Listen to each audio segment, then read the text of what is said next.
Hey guys, DJ here at Top Tech Cards and Games. I just wanted to go over the new, I guess I'm just going to call it September 1st ban and restricted list. I know it goes into effect before that, but like, come on, it's September 1st. So just wanted to go over the list, talk about the changes, how I feel about each change, and just a couple cards that I was surprised to not see on the list.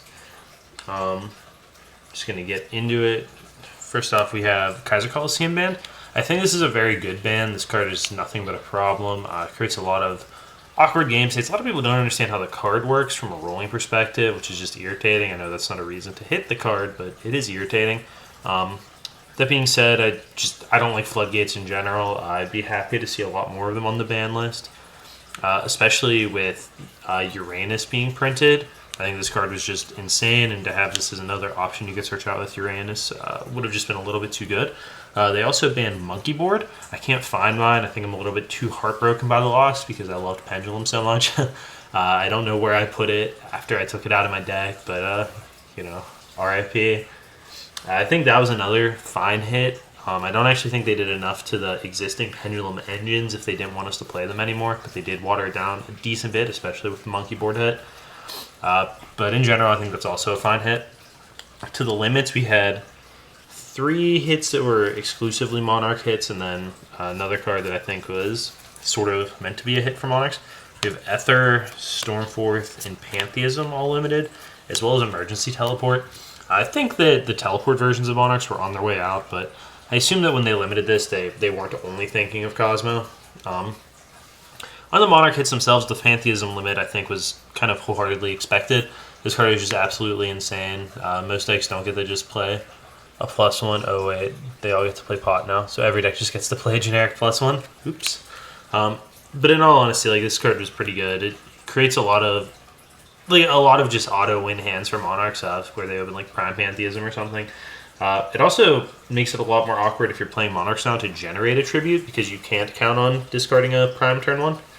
If you were constantly using that as a tribute fodder. I know not everyone was, obviously, but it's just one less way you have to generate a tribute turn 1 without playing cards that you don't really want to play. So there's that. Limits on Ether and Stormforth.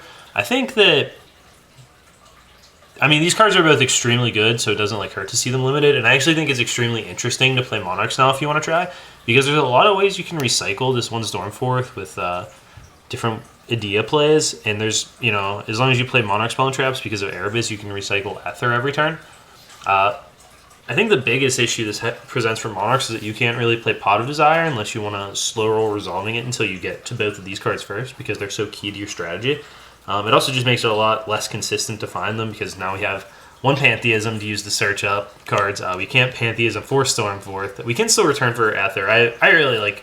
This card's insane, but I don't know that limiting Ether would have hurt Monarchs that much outside of the other hits. But we can't Pantheism for Stormforth now, so we have to either draw it or Tenacity for it.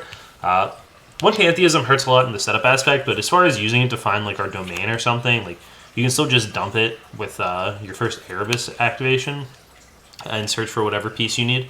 So it's not the end of the world. I think Monarchs are probably still a playable deck in a Uranus demise, or not demise, domain version, but I don't think that EDM as we know it is a deck anymore. I could be terrifyingly wrong, but it feels like a little bit too much. The teleport hit, I'm not surprised. This card's just been causing problems in different ways for a really long time. Most recently also in Cosmo as a combo piece and in Monarchs as a tribute fodder. So I'm not surprised to see that limited. They also limited Dark Destroyer.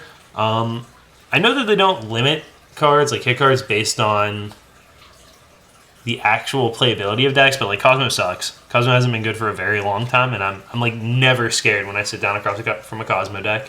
I don't know that they needed to do anything to the deck, but I guess there's a chance that with the other hits they made, the deck would have been overbearing. That being said, limiting Dark Destroyer to 1, I think is... So you're never going to play, grindy Demise Cosmo ever again because of this, right? Because, now we can only see it with Tin Can if this one Dark Destroyer gets dealt with. Yes, you can recur it with Cosmo Town, but now, our deck is much more intricate for just, a grindy, Call of the Haunted-based stun deck, basically. What this doesn't affect very much, interestingly, is the Fire King combos, because you're going to be able to search this guy up every time if you want to. And you also can just play other ships, you know, Delta shuttles, landwalkers, etc. as combo pieces. So this doesn't hurt that version that bad as far as opening combos, but the games that you have to kind of just grind out get much worse if you only have one Dark Destroyer. So I'm not sure I really like that hit. Next we have a couple hits for Burning Abyss. We have Seer to 1 and, Beatrice to 1. This just shows me that Konami has no idea how Burning Abyss works. If they think that this really is balancing that deck, they're just absolutely crazy. I can tell you for a fact that the first Beatrice is the broken one. Ones after that are, you know, a luxury. You don't need a second Beatrice. I don't want to say there's like diminishing returns on Beatrice, but the first one is, you know, insanely backbreaking already. They don't really need more Beatrice. Like, obviously they played 3 because they could play 3. I don't think they had to play 3. So I don't think that this is really the straw that's going to break the camel's back. And I don't think one Seer is really the straw that's going to break the camel's back either. It's still, you know, searchable via Graph and Scorn if you want to get to it. You can make an argument, and I feel like this is going to be the main deck building argument in this format.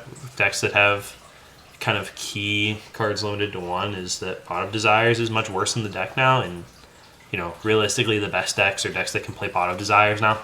But I don't think you care if you play the game without a Seer, honestly, if you hit it off pot, ignoring that you can just search it before that if you get the cards to do so. But honestly, like, one Seer sucks, but it's not, like, these changes just don't hurt the deck that much. Like, Dante is still at 3, this card still is, you know, legal, Graph is still legal, Skarm is still legal.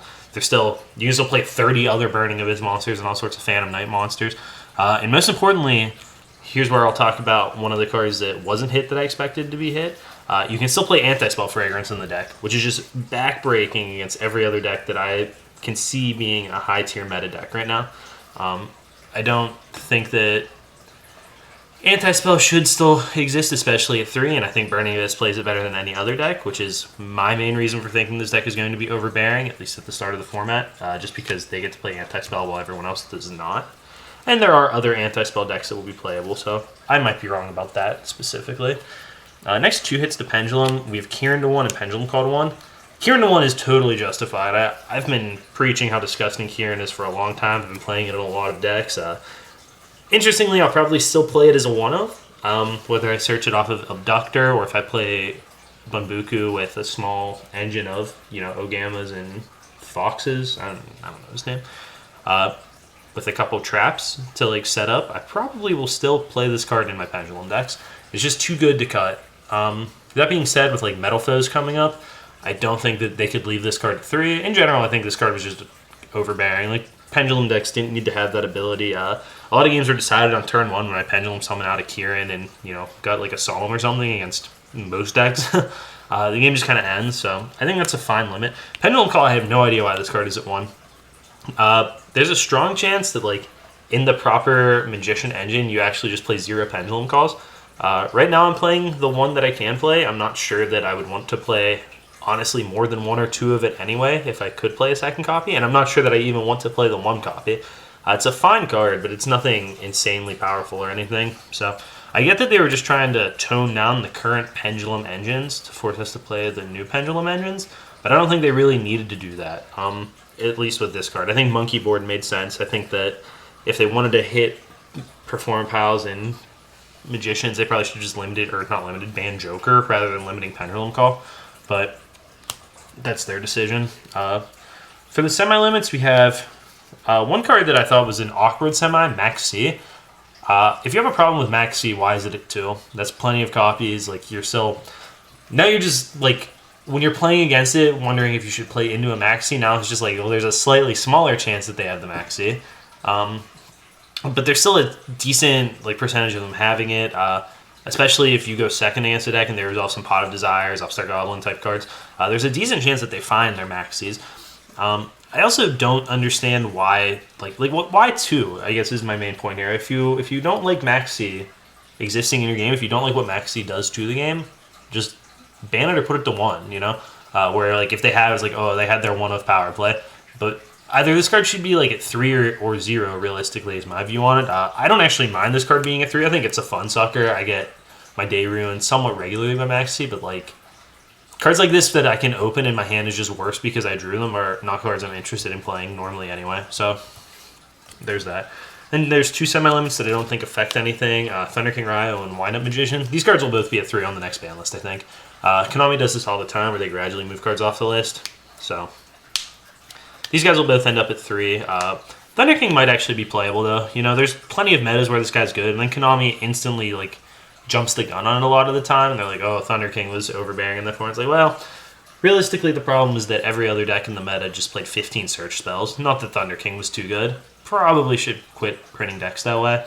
But I think this card will be at 3, and you know, maybe there's some kind of stun deck that makes use of him, barrier statues, gets to play one of the other cards that I was surprised to not see move on the list, Heart of Demise.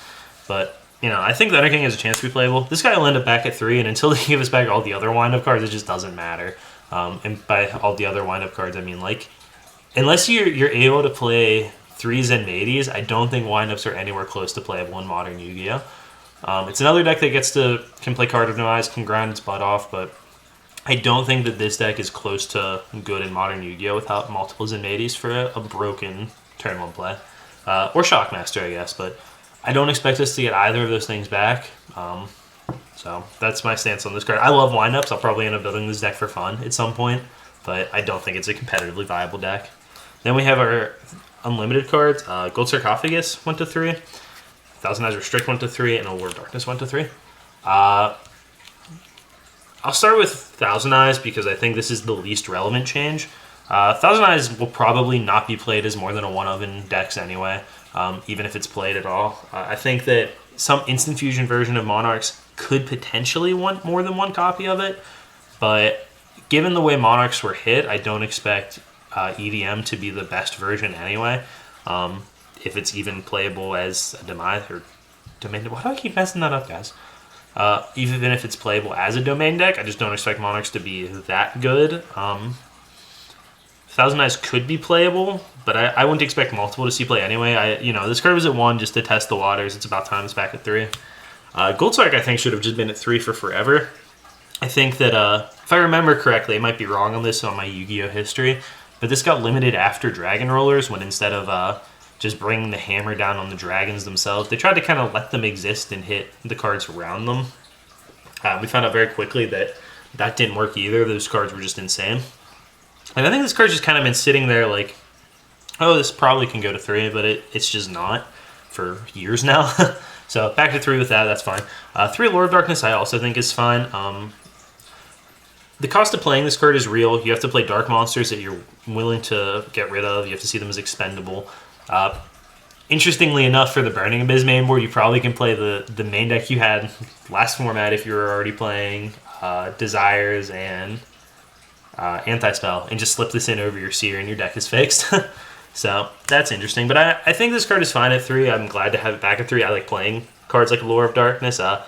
One thing that I know I do, and I'm okay with it, is I just like to play decks where I take an unnecessary amount of actions because I have a lot more fun doing that, even if those actions are just me drawing cards mindlessly. So I'm happy this card's at 3. It'll let me have some more fun with the game. And I'm sure there are some decks where it's actually quite good in. I've seen people suggest that it's good in Monarchs, but I don't think that's the case. You're never going to want to remove your first Erebus. You can't remove your first Eidos unless you have more ways to set up a Tribute Summon. If you play Gofu, same thing. Like, unless you have more ways to Tribute Summon, you can't really play Allure. I mean, you can, but you're just fishing, right? Like, hoping you find a replacement for the Gofu plus another card, or a replacement for the Eidos plus another card. After that, like, you have to play some more specific draw cards or dark monsters, and then I don't know how good that is. I guess slight tangent there. A dark monster that I think will be a little more playable if you wanted to play a lore in a deck like that is DD Crow in this format. Blue Eyes and Burning Abyss, I think, are the 2 decks that should be like the highest up on your gauntlet, like for testing. You want to test against Blue Eyes, you want to test against Burning Abyss. Both those decks are semi-graveyard reliant, and that's the only similar axis they really share. I mean, they both special summon, obviously. So, Vanity's Emptiness is a good card against them, but other than that, like they both seek to win the game using their graveyard to some capacity. Blue Eyes more than BA, I think. Crow's a lot better against Blue Eyes than BA. But I think that'd be something worth testing if you're the kind of person who wants to play trap cards, and especially if you're trying to fit more darks into your deck because you think it's a deck that could want to play Allure, I would watch out for DD Crow. I don't necessarily think that that's the greatest answer. I mean, it depends on your deck, I guess, what your restrictions are as far as defensive cards go, but something to be on the lookout for. I already mentioned this, but I just want to talk about it one more time. The other card that I'm surprised to not see anywhere on the list is Card of Demise. The kinds of decks that want to play Card of Demise don't really see not special summoning and set all of your cards as a downside. You know what I mean? Like, you want to have no cards in your hand, so you just want to set cards anyway. So drawing 3 cards and then discarding at the end of the turn is like, oh well, I have my monster in play, I have my 5 back rows, and I discard a card or 2. It's even more compounded by some of the decks that would want to play Card of Demise being able to play Pendulums, such as the Clifford deck or Magispector Demise, where you can just put those extra monsters in your Pendulum Scales. So, you've managed to get fully set up turn 1, you've gone up a million cards, your opponent has to play through 4 or 5 back row plus Pendulum Scales. And it just creates a really unfun game experience. And I don't think a card that's text reads very close to draw 3 cards, this has no drawback, probably shouldn't be legal. I know you have to set it up, and a lot of people are probably going to disagree with me that this card's text is draw 3 cards, but it's very close to it in a lot of decks. And I don't think that that's healthy, especially with as many floodgates as we have available to us right now. So there's my thoughts on that. Like I said, Burning Abyss and Blue Eyes will be the decks to beat, especially coming out of week 1. I think there's a good Pendulum deck. I think there's a good Card of Demise deck. One of the things that I'm kicking around still is whether or not Uranus Monarchs is good or not. I'm going to do a video on that probably for my first deck of the format, so we can talk about that a little bit and see what you guys think. And then I just, I don't know what else I'll try out. Kind of going to see where the format takes me from there, I guess. See what decks come up in testing, what decisions I have to make in the decks that I built to come to terms with the meta that exists. So, I don't know. That's where I'm going to start. See what you guys think. Let me know what you guys think about the list down below. Yeah, I guess I don't have a lot to say about it. I guess like an overall rating of the list, I think it's a fine list. I don't understand why Burning Abyss was left more or less completely intact, and I don't understand why some of the cards that were hit were. But I mean, if I were to make the list, I would take a bit more of an overhaul approach to the game. I don't know. Not to say that I'm correct either. I just know that that's what I would want to do. So that's how I feel about the list. It's a fine list. I'm happy to have the meta kind of shaken up a little bit. So I'm more than happy to play right now. Thanks a ton for watching, guys. Let me know what you think down below, and have more videos coming soon.